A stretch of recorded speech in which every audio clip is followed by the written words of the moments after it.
दोस्तों, बिहार में राज्यसभा के 2 सीट खाली हुए हैं। दोनों आरजेडी कोटे से खाली हुए हैं। एक विवेक ठाकुर और एक मीसा भारती। दोनों ने पहले राज्यसभा के सांसद थे और अब जो है लोकसभा चुनाव जीत गए हैं।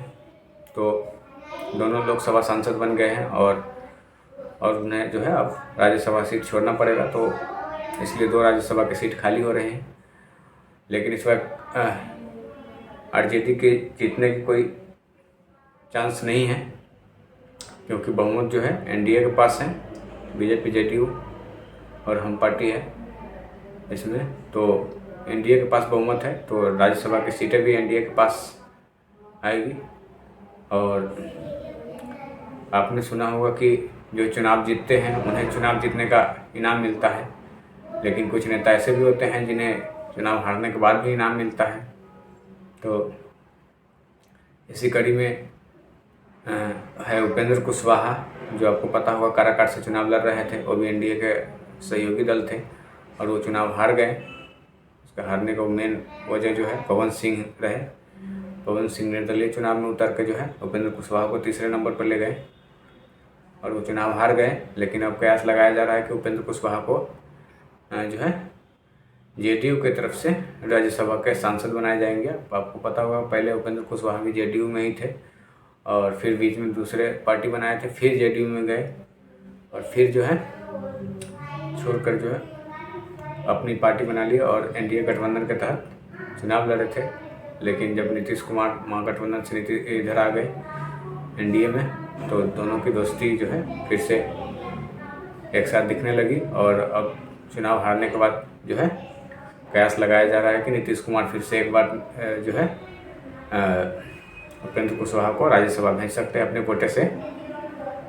और दूसरा जो सीट है वो बीजेपी के पाले में जाएगी और बीजेपी जो है चिराग पासवान के जो चाचा है पशुपति कुमार पारस, उनको हो सकती है कि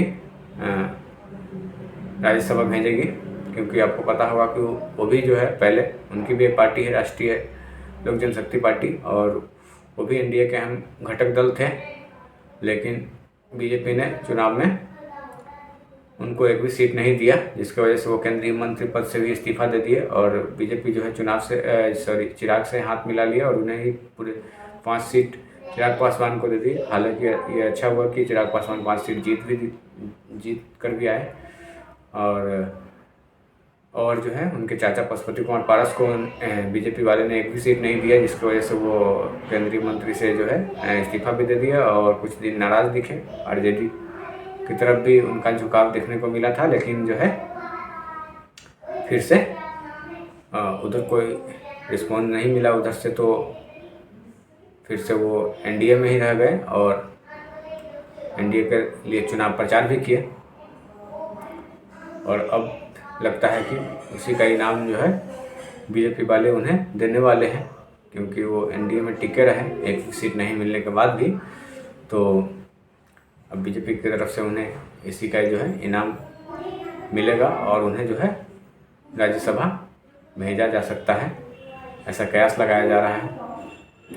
तो दो सीट है, 2 सीटों पे जो है एक सीट जेडीयू की तरफ से, एक सीट बीजेपी की तरफ से 2 कैंडिडेट बनाए जा सकते हैं राज्यसभा का।